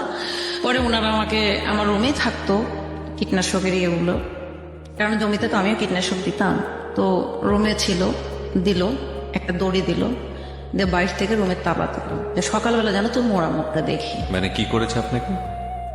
মারছে, হ্যাঁ। মারার পর বলছে তোর মতো মেয়ের দরকার নেই। দড়িও দিয়ে দিয়েছে, ফাঁসি? একটা দড়ি দিয়েছে এবং বিষের বোতল দিয়ে বলছে যে তুই আত্মহত্যা করবি, সকালবেলা যেন তোর মোড়া মুখটা দেখি। এই বলে বাইরে আমাকে ভেতরে ঢুকিয়ে দিয়ে বাইরে থেকে ওরা তালা দিয়ে দিল। পুরো ফ্যামিলি? হ্যাঁ। তখন আমি ডাইরেক্ট বলে দিলাম, ওই রুমের ভিতর থেকে আমি জানালা খুলে খালি একটা কথা বললাম, যে মোবাইল, আপনি যে মোবাইলে একটা কল আসে না, আমি কোনো সম্পর্ক করি না, আমার মতো নিট অ্যান্ড ক্লিন কোনো মেয়ে আপনি পাবেন না। আমি পরিবারের সম্মানের কথা চিন্তা করে আমার পুরো, আমি সবার ছোট, সবাই আমার রেসপেক্টেবল পারসন, আমি সবাইকে অনার করি। আমার পরিবারের সম্মান যাক, আপনাদের সম্মান যাক, বা আমি কারো কাছে কালার হই এইরকমটা ভাবি না বলে আমার পিছনে হাজার হাজার ছেলে রাস্তাঘাটে নাম লেখে গড়াগড়ি পারে, আপনার বাসায় এসে অন্বেষণ করে। বাবা, শুধু ছেলে না, ছেলের বাবা এসে অন্বেষণ করে। তবুও আমি সুইটি কোনোদিন কোনো ছেলেকে বলিনি যে আমি তোমাকে ভালোবাসি। তারপরও যখন আপনারা আমাকে সিম্পলি একটা ব্যাপার নেয়া, আপনি নর্মালি আমাকে বোঝায় বলতে পারতেন। আর আমি তো ঢাকা চিনি না, আমি তো কখনো ঢাকা যাইনি। আর এটা কি পসিবল আমার পক্ষে? যে জায়গাতে আমি 2 কিলো রাস্তা আপনি আমাকে মোটরসাইকেল দিয়ে দিয়ে আসেন, মোটরসাইকেল দিয়ে নিয়ে আসেন, এই ক্ষেত্রে আমি কিভাবে একটা ছেলের সাথে সম্পর্ক করতে হতো? এতটুকু একটা সিম্পলি ব্যাপার না, আপনি এত কিছু করলেন। ঠিক আছে, আমি মোবাইল কিনবো এবং আমি ছেলের সঙ্গে কথা বলবো, পারলে আপনি ঠেকাবেন। মরবো ইম্পসিবল। মানে আমি তো ওই যে সবার মুখে মুখে কথা বলতাম। শুয়ে পড়লাম। পরের দিন ওই যে ডাক্তার ভাই গেলাম, ভাইয়া আমাকে টাকা দেন তো। কি করবা? আমি কক্সবাজার বেড়াতে যাবো। আব্বুর এর মধ্যে আবার কক্সবাজার যাচ্ছে, তো ভাই আবার আমাকে 3000 টাকা দিল। আর এই যে আমার বিয়ের জন্য দেখতে আসছে তো টাকা দেয়, দিয়েছে 500 টাকা, তাহলে হলো 300 টাকা, 3000 টাকা। গেলাম 2006 সালে কক্সবাজারে আব্বুদের সঙ্গে। আব্বু বলতে আমার ফুফাতো দুলা ভাইয়ের হচ্ছে একটা কোম্পানি আছে, ওদের ওই কোম্পানির গাড়ি যায়, 44-45 জন লোক যায়। গেলাম, যে ওখান থেকে ঘুরে টুরে এসে আমি টাকা খরচ করলাম না, কারণ ওই যে চ্যালেঞ্জ, মোবাইল আমি কিনবই। পরে এসে ভাইয়া মোবাইলটা কিনলাম। তখন আমার আব্বু কি বলে জানেন, সিমে টাকা তুলে দেয় 20 টাকা, ভাই মেয়াদ শেষ হয়, টাকা শেষ হয় না, কথা বলবো কোথায়, জায়গা তো আমার নেই, আর ওই ছেলের নাম্বারও তো আমি জানি না। পরে এভাবে তখন আমার বান্ধবীরা আমার ফোন, কলেজে যাইতাম, ওরা আমার ফোন আর বয়ফ্রেন্ডের সাথে কথা বলবো। আমার তো কোনো বয়ফ্রেন্ড নাই, আর আমাকে যে দেখে সে ভয় পায়। আমি কলেজের মধ্যে ঢুকছি, আসসালামু আলাইকুম আপু, সাইড দিচ্ছে, আসসালামু আলাইকুম আপু, সাইড দিচ্ছে। মানে আমি এতটাই ছিলাম যে প্রেমের কথা আমার কাছে কেউ বলা আমাদের থাপ্পড়, এরকম ছিলাম, খুব ডেসপারেট। তখন এরকম জিনিস ওরা কথা বলতো, আমি কিছু বলতাম, ওই যে এই ফোন তোদের বয়ফ্রেন্ডদেরকে বলে দিস রাত্রে যেন ফোন দেয় না, কারণ আমি ফোনে কিন্তু রিংটোন মানে ভাইব্রেশন কিংবা সাইলেন্ট আমি করতে পারি না। রিং বাজলে আব্বুর রুম থেকে শুনতে পারলে কিন্তু আমার পিটনি মাম যাবে না। ওই রাত 8টার দিকে কল দিত, ভোর 6টা পর্যন্ত উনি লাইনে থাকতো, ইন্টারনেট থেকে কল দিত। আমি তো ভাই কি কথা বলবো, আমি বললাম ভালো আছেন, হ্যাঁ। খাওয়া দাওয়া করছেন, হ্যাঁ। তুমি কি করছো? আমি পড়ছি। তো কথা বলবা না? তা আমি পড়ছি তো, কথা বলবো কি করে? তো ঠিক আছে, তুমি লাইন কাটবা না। মানে ওনার চিন্তা ভাবনা ছিল যে আমি হয়তো অন্য কারোর সাথে কথা বলবো। তা আমি ফোনটা ভেবে লাইনে রেখে আমি ঘুমায় যেতাম। আমাদের বাসায় কোনো নেটওয়ার্ক পায় না, তো জানালার উপর ফোনটা রেখে আমি ঘুমায় যেতাম। ঘুমতে উঠে দেখতাম ওই লোকটা লাইনেই আছে। তারপরে উনি এভাবে কথা বলে, আমি ওইভাবে ঘুমায় যাই। প্রতিদিন উনি ফোন দেয়। নাম কি ছিল ভদ্রলোকের? নাম সুমন। আচ্ছা, পুরো নামটা না বলি, ঠিক আছে, সমস্যা নেই, সুমন। ঘুমায় গেলাম, প্রতিদিন দেখি একই করে টানা 3 মাস। আমি ওই 8টা-9টার মধ্যে ঘুমায় যাই, উনি ফোনে লাইনেই থাকে। সকালবেলা যখন ফজর নামাজ পড়তে আমি উঠি, দেখি যে উনি গোলা খাগার দিচ্ছে, মানে কথা বলছে। আমি বলছি ভাই আমি তো ঘুমাবো, ঘুম থেকে উঠলাম, আপনি এখনো ঘুমান নাই? এই বলে আমি ফোনটা কেটে রেখে আমার ভাবি তখন এই যে বাথরুমে যেতে গেলে আমার রুমের সামনে যেতে রেখে, কি ব্যাপার? আমি ভাবি আমি তো কথা বলি নাই। আমার ভাবি আমাকে কখনোই আজ পর্যন্ত একটা থাবরও সে মানে নাই আমার, এবং বলেও না যে একটা লাঠি ভাঙে 2টা করো। তো যাই হোক, আমি উঠতাম, পড়াশোনা করতাম। কলেজ যাওয়ার সময় উনি কখনোই ফোন দিত না, উনি ফোনই দিত রাত্রে। 3 মাস পরে উনি চলে গেলেন মালয়েশিয়াতে। উনি বললেন যে আমি মালয়েশিয়া থেকে ফিরে তোমার কাছে আসবো। অনেক কসম, আমি এগুলো বিশ্বাস করি না। যাই হোক, আমি কোনো ছেলে মানুষকে কখনো বিশ্বাস করি না, নিজের বাবাকেও আমি বিশ্বাস করতে পারি না। আমি এতটাই মানে কষ্ট পাইছি সব জায়গায়। পরে ছেলেটা চলে গেল, কোনো যোগাযোগ নেই। এটা নিয়ে আমার কোনো হেডেকও নেই, কারণ ওটা তো আপনার ওই ফিলটাই ছিল না। না, আমার তো প্রেম বলে কিছুই নাই। আমার লাইফে প্রেম কিছু জিনিস আমি এটা বুঝিও নাই। চলে গেল উনি, দীর্ঘ গ্যাপ। পরে ভাই আমি ইন্টারমিডিয়েটেও পাশ করলাম। করার পরে আমার স্বপ্ন ভাই আমি অনার্সে পড়বো। রাজশাহী কলেজে আমি অ্যাডমিশন দিলাম। 2500 স্টুডেন্ট নেবে, আমি 2300 চলে আসলাম। কিন্তু ওনারা গাট করে একটা নিয়ম করে দিল যে 2000-এর বেশি নেবেন না। আমি ওখানে কেটে পড়লাম। আমার অ্যাডমিটটা ওইখানে একজন ব্ল্যাকমেল করলো, মানে যারা যে ব্যবসা করে, বোঝেন না, তখন তো রমরমা ব্যবসা ছিল স্টুডেন্ট ভর্তির। আমার অ্যাডমিট কার্ডটা অরিজিনালটা এবং রেজিস্ট্রেশন কার্ডটা ওরা আটকায় দিল। আচ্ছা, যাই হোক, ডুপ্লিকেটটা আমার কাছে ছিল। আমি তারপরে পরের বছরে আমার আব্বু তখন বললো যে তুমি, আমার আব্বুর হচ্ছে স্বার্থ, ওনার স্বার্থ হচ্ছে যদি আমি ডিগ্রি কলেজে পড়ি, যেখান থেকে ইন্টারমিডিয়েট করেছি, তাহলে উনি ডেফিনেটলি আরেকবার ইলেকশনে যাইতে পারবে। যদি আরেকবার যায় তাহলে ওনার আবার কিছু লাভ হবে, এইরকম ওনার টেন্ডেন্সি। জি। তো আমার স্বপ্ন যে আমি অনার্সে পড়বো। পরে আমি তো কোনো মতেই ভর্তি হব না। তখন সবাই বলল, আমার প্রিন্সিপাল স্যার গেলেন, আল্লাহ ওনাকে বেহেশত নসিব করি, উনি আমাকে যথেষ্টই হেল্প করেছেন। ওনার লেখা একটা বই আমার কাছে আছে। আমার প্রিন্সিপাল এবং অল কলেজের যত টিচার ছিলেন সবাই আমার বাসায় গিয়েছে। শুধু একটা কথাই, আব্বু বলছে যে ও ভর্তি হবে না, তোমরা সবাই যাও, ওকে রিকোয়েস্ট করো। সবাই আসছে, এসে মানে আব্বু কিন্তু একজন জাদ্রের মানুষ ছিলেন। তখন সবাই আসছে, আসার পর বলছে যে মা তুমি একটা কাজ করো, তুমি এখানেই ভর্তি হও, এখানে ডিগ্রি করো, তারপর প্রিভিয়াস করো, তারপর মাস্টার্স করো। আমি বলছি না, আমি অনার্স করবো। অনার্সের আলাদা মূল্যায়ন করছে না, এখন ডিগ্রিতে মূল্যায়ন দিয়েছে। আমি বলছি না, আমি অনার্স করবো। অনার্স করলে পড়বো, নাহলে না, পুরো সার্টিফিকেট আমি ছিঁড়ে ফেলবো। তখন আমাকে আমার এক রোলটা রেখে দিল, দিয়ে সবাইকে ভর্তি করালো। আচ্ছা। পরে আমি ভর্তি হব না 47। তখন বান্ধবীরা যে বোঝালো যে দেখ দোস্ত, সবার ভাগ্যে তো সব হয় না, আমরাও তো পড়তেছি। মানে ডিগ্রি পড়বেন এই কারণে ক্লাসে হ্যাঁ। গেলেন না? হ্যাঁ। 6 মাস পর, 6 মাসের মধ্যে যত পড়াশোনা হয়েছে সব শিট মিট স্যারেরা আব্বুর হাতে হাতে পাঠাইছে। তারপরও আমি পড়বো না। পরে তারপর আমি জিত করে আবার নাটোরে এনএস কলেজে অ্যাডমিশন দিলাম। অ্যাডমিশন দেওয়ার পরে ভাই আমার চান্স হলো। আমার চয়েস দিল হচ্ছে ইকোনমিক্স, দর্শন একটা, অর্থনীতি একটা, বাংলা, ইংলিশ। তা আমার চিন্তা ভাবনা ছিল যে আমি অর্থনীতি পড়বো। আমার অর্থনীতি স্যার আমাকে উৎসাহ দিল। আমার বাবার কথা, তুমি ইংলিশ পড়ো। আমি যাবো, ইংলিশ হচ্ছে ফরেন ল্যাঙ্গুয়েজ। আমি কখনো করিনি, কিন্তু আমি নিজের থেকে যতটুকু করছি করে আসছি। বাট আমি ইংলিশটা পড়বো না, আমি আব্বু অর্থনীতিটা পড়ি, না হলে বাংলা পড়ি না। বাংলার প্রফেসরদের ভাত হয় না, ইংলিশ পড়লে পড়ো, না হলে পড়ো না। পরে কি করব, তখন বলতেছে, তা আমি বলছি ঠিক আছে আমি ইংলিশে পড়বো। তো নাটোর গুড়ের আড়তের সাথে আমার মামার বাসা, আম্মুর হচ্ছে মামাতো ভাইয়ের বাসা। মামানি তখন বলল, ও আমার বাসায় থাকবে, 2-3টা টিউশনই করবে, আর মাসে আপনি 1000 টাকা দিতে পারবেন না ভাই, তাহলে মেয়েটা এখানে পড়ুক, চাল ডাল তো লাগছে না। আমার বাবার কথা 1000 টাকাও দেব না। তখন বিশ্বাস করবেন না ভাইয়া যে স্বপ্ন ভাঙলে কেমন লাগে, সেদিন আমি দেখছি প্রচণ্ড কান্না। আমাকে ভর্তি করালো না। তখন আমি ডিগ্রি পড়লাম। ডিগ্রি পড়তে ভাইয়া, ডিগ্রি ফার্স্ট ইয়ার পরীক্ষার পরে আমার বড় দুলা ভাইয়ের সাথে একটা লোক বিজনেস করতেন, দাড়ি, 32 এজ, কালো মোটা, বিজনেস করতেন, আলুর প্রজেক্ট করতেন, যেটা আমাদের থানার পাশে। এই লোকটার সাথে তখন আমাদের পরিচয় হলো। আমাদের বাসায় আসলো, এসে উনি আজান দেয়, নামাজ পড়ে, কোরআন পড়ে, এবং আমি তো দেখতেছি না যে বরখা টরখা পড়ি আমি কারোর সাথে। আর আমার ফোন নাম্বার তো কারোর কাছে না, শুধু আমার পরিবারের লোকজনের কাছে আর আমার স্যারদের কাছে ছিল। আমার আব্বু প্রত্যেকটা ক্লাসে আমাকে ফোন দিত যে আমি ক্লাসে আছি কিনা। আমি ফোন না ধরলে স্যারকে ফোন দিত যে পাগলি কি ক্লাসে আছে। কলেজে প্রত্যেকটা স্যার আমাকে পাগলি ডাকতো। আমি খুব দুষ্টু, সাইকেল নিয়ে চলে যেতাম কলেজের মধ্যে, স্যারের সাইকেল নিয়ে চলে গেছি, স্যারের মোটর সাইকেল নিয়ে চলে গেছি, এরকম। আর আব্বু একটা কাজ করতো, 2টা রেস্টুরেন্ট ঠিক করে দিয়েছিল। একটা হচ্ছে আমি একটা কোচিং করতাম ওইখানে খাওয়ার জন্য, আর একটা হচ্ছে ওইখানে যদি খাওয়া দাওয়া না করতে পারি তাহলে যেন এসে কলেজের গেটে একটা হিন্দু মামা ছিল ওখানে, তো বান্ধবীদের না খাইতাম, এসে বলতাম আব্বু এত টাকা বিল হয়েছে। তো আব্বু আমাকে 10 টাকা দিলে আম্মু শুধু ঝগড়া করতো, তুমি ওকে টাকা দাও কেন। মানে আম্মা সবসময় কেমন যেন, আমি সবসময় বলতাম আম্মা তুমি কি আমার নিজের মা, আর মারতো।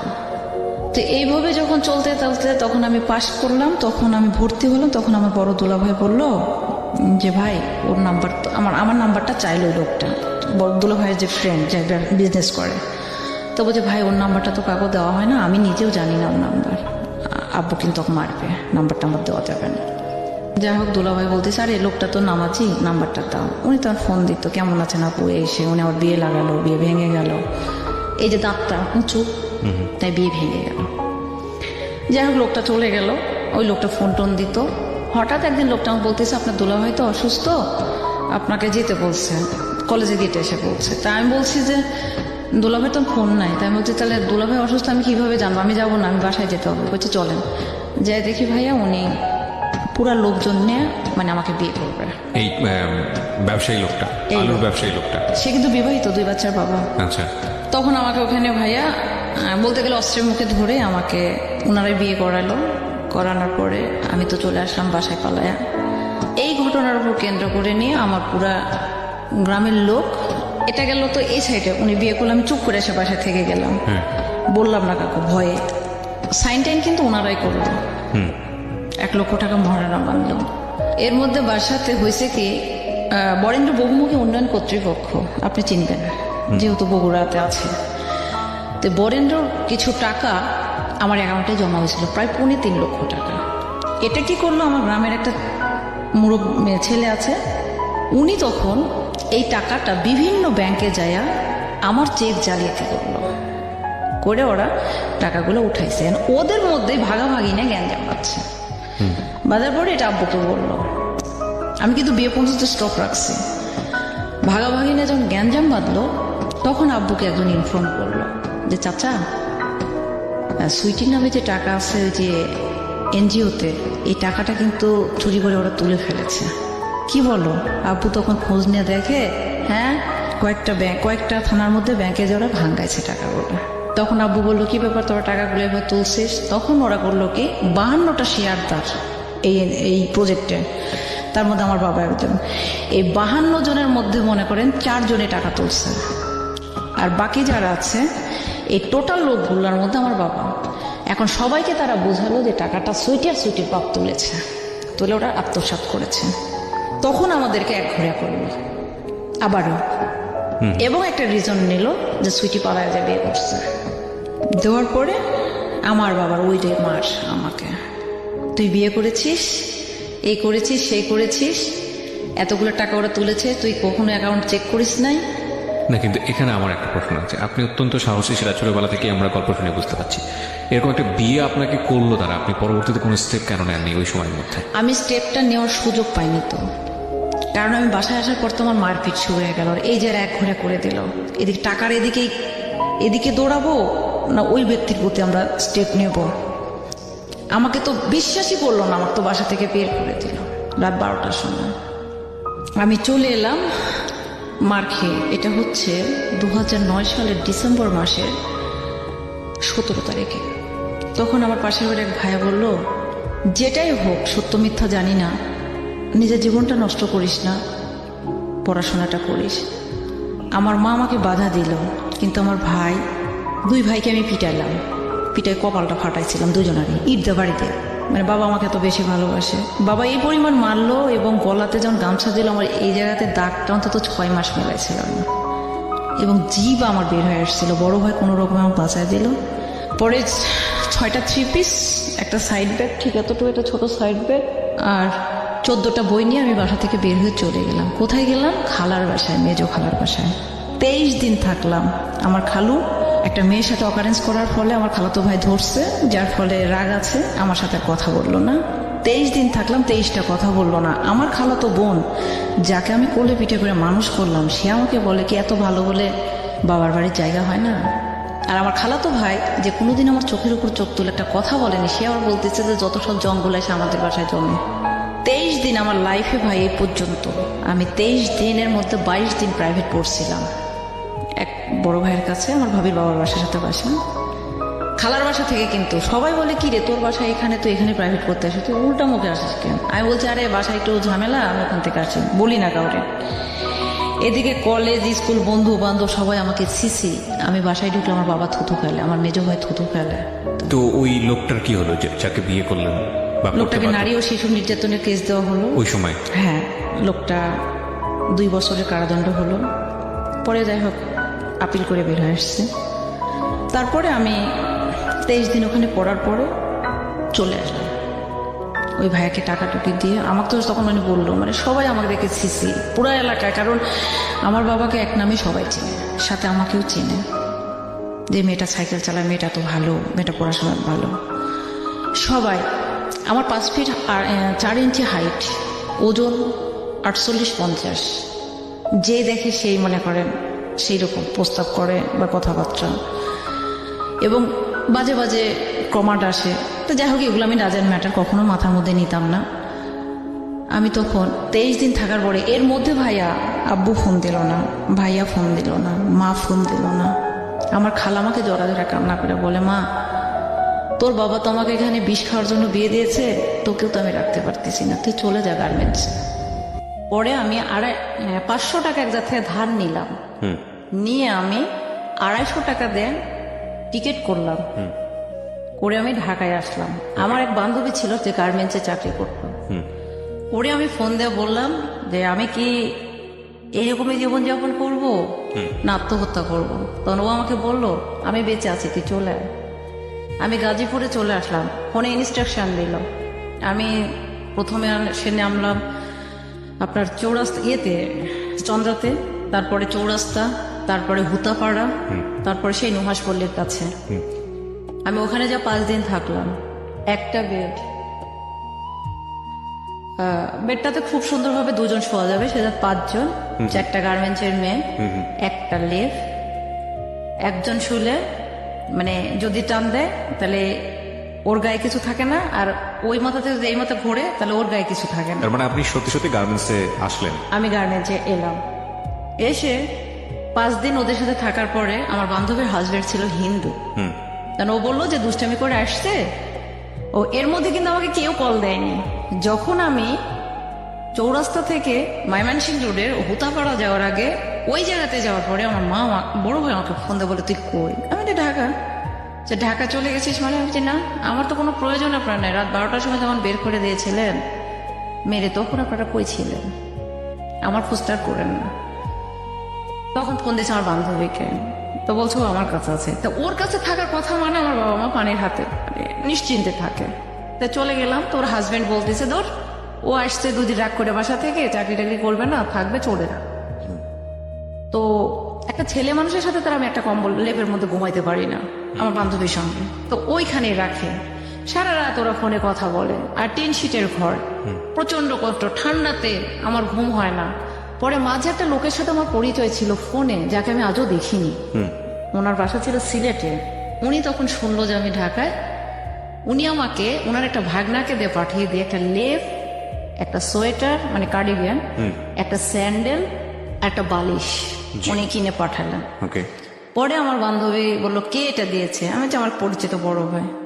তখন ওরা নেগেটিভ নিলাম, যে নেগেটিভ নিস না, ও লোকটাকে আমি আজও দেখি নাই, তার ভাগনাকে দিয়ে পাঠাইছে, আমি এতটুকু বলতে পারি। 5 দিন থাকার পরে আমি কান্না করতে লাগলাম। পরে আমার বান্ধবী আমাকে বললো যে সাভারে একটা জায়গা আছে, আমি কি নাম করতে পারি ভাইয়া? ওই জায়গাটার নাম হচ্ছে রাজা কংসনারায়ণের বাড়ি মনে হয়। ওই ঠিক আছে, সমস্যা নাই, আপনি যে কোনো একটা জায়গায়। হাই কম্পোজিট নিটওয়্যার এই ফ্যাক্টরিতে আমাকে একটা মহিলা ম্যাটার্নিটি লিফে গেল, তার পরিবর্তে ওইখানে আমাকে মানে ওই টাইমটার জন্য কন্ট্রাক্টে গেলাম। তো আমার একটা স্যালারি ধরলো 7,000 8,000, আর যদি শুক্রবারে যাই তাহলে 500 টাকা। আমি যদি ভুল না করে থাকি বিষয়টা এরকম দাঁড়াচ্ছে যে আপনি সত্যি সত্যি গার্মেন্টসে আপনি জয়েন আমি করলেন, গার্মেন্টসে গেলাম, এবং তখন হচ্ছে আপনি ডিগ্রিতে পড়ছিলেন, পড়াশোনা ফার্স্ট ব্রেক, ইয়ার কিন্তু পড়ছি। পড়াশোনাটা ব্রেক হয়ে গেল ওই কলেজে, যে কলেজে আপনি পড়তেছিলেন। না, আমি ব্রেক কিন্তু হয়নি, মানে পড়াশোনাটা আমার ওইখানে ফার্স্ট ইয়ার আমি পরীক্ষা দিয়েছি ডিগ্রি, উনি কিন্তু অলরেডি হাজতে। আর এই যে আমার যে জালিয়াতি করলো মহিলা, ওনারা দুজনে কিন্তু হাজতে, কোন মানে যে আপনার টাকা ব্যাংক জালিয়াতি করলো। দুজন মহিলাও জালি মহিলা না, হাজব্যান্ড ওয়াইফ দুজনেই। আচ্ছা, তারপরে কিন্তু আমি ঢাকায় চলে আসলাম। তার মানে বিষয়টা দাঁড়াচ্ছে যে আপনার অ্যাকাউন্ট থেকে যারা চেক জালিয়াতি করেছে তাদেরকেও আপনি হাজতে ভরেছেন। এবং আরেকটা বিষয় হচ্ছে যে আপনার সঙ্গে যে চিট যে করলো, আমাকে হচ্ছে নারী ও শিশু নির্যাতনের মামলাতে সেও হাজতে। আপনার মানে জোর করে যে বিবাহ করলো সেও তখন হাজতে, এবং ফ্যামিলি থেকে আপনাকে বের করে দেওয়া হলো। হ্যাঁ। আপনি যেটা করলেন, পয়সা টয়সা কিচ্ছু নাই হাতে, জাস্ট 500 টাকা ধার করে নিলাম একটা। ধার করে নিয়ে 23 দিন হচ্ছে খালার বাসায় থাকলেন কোন রকম। তারপরে ওখান থেকে যখন দেখলেন যে না আপনার খালা আপনাকে রিকোয়েস্ট করছে চলে যাওয়ার জন্য, তখন আপনি সত্যি সত্যি গার্মেন্টস এসে চাকরি করা শুরু করলেন। এবং ওই মোমেন্টে আপনি হচ্ছে কোন কলেজের স্টুডেন্ট? আমি তাহিরপুর ডিগ্রি কলেজ। এটা কোথায়? ময়মনসিংহে? না, এটা কোথায়? রাজশাহী। রাজশাহীতে? মানে রাজশাহী মানে আমার বাঘমারা থানার মধ্যে, মানে আমি যেখানে ইন্টারমিডিয়েট করেছি সেখানে। ওকে, তারপর? তারপরে আমি চলে এলাম। এসে আমার বান্ধবী যখন আমাকে এখানে কন্ট্রাক্টে দিয়ে দিল, আমাকে থাকতে হলো একটা খ্রিস্টানের বাসায়।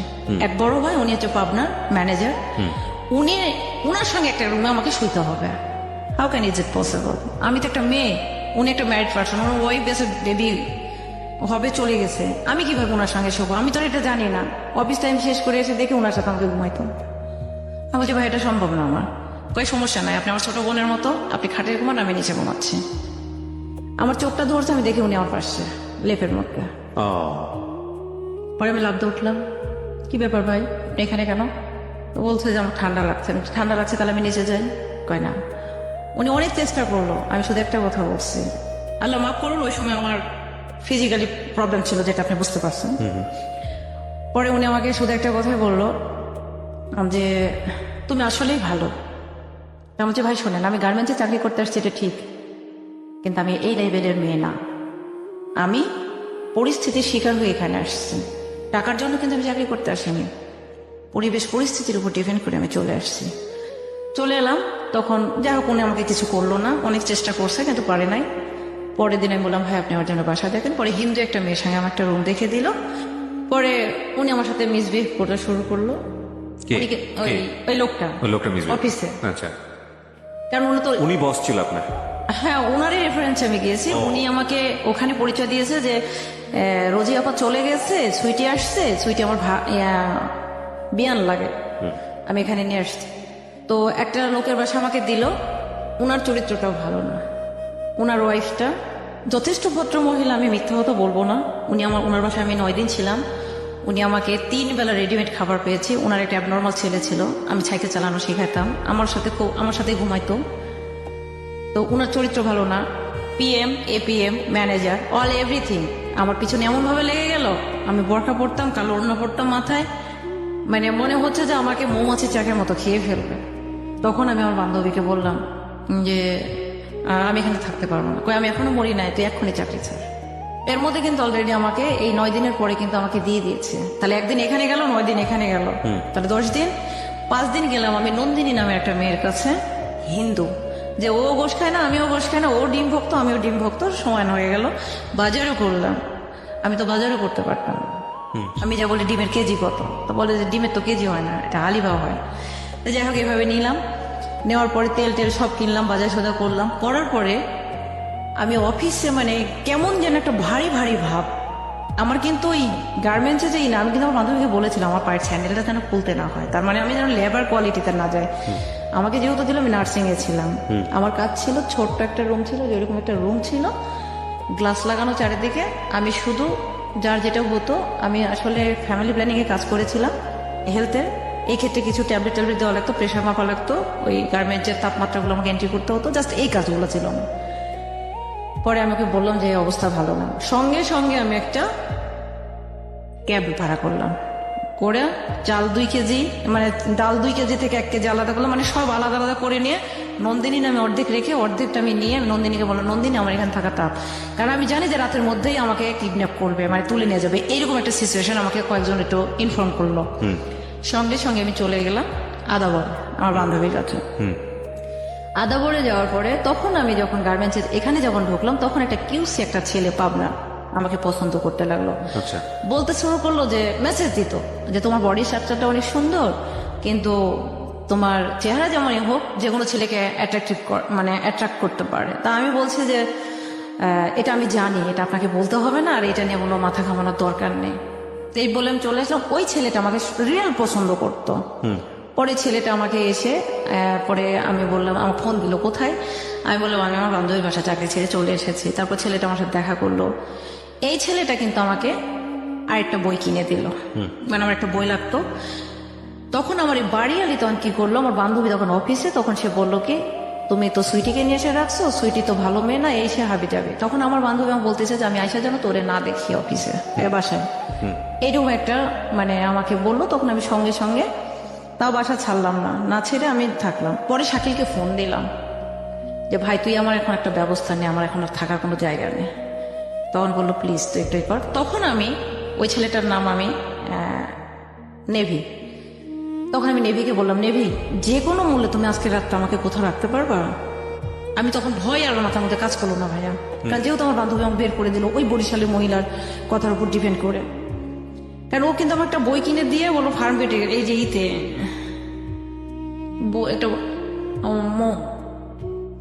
তোফাজ্জল বুক হাউসের বইটা কিনে দেওয়ার পরে আমাকে বললো যে তুমি বই না বাসা। ছেলেটা খুবই ভালো, তখন আমাকে নিয়ে গেল। যেহেতু আমি বললাম যে দেখো তুমি আমাকে আজকে রাতে যে কোনো মূল্যে তোমার কাছে আমার কাছে মানে একটা জায়গাতে রাখতেই হবে। তখন সে করলো কি যে বাসাতে সে পেইং গেস্ট হিসেবে ছিল, সে ভাবিকে বললো ভাবি কিছু মনে না করলে আমার একটা ফ্রেন্ড আছে, ওকে একটা রাত রাখতে হবে। কোথায় সমস্যা নেই ভাই, তাহলে আপনার ভাই আপনার কাছে শোবে নি, ও আমার কাছে থাকবে।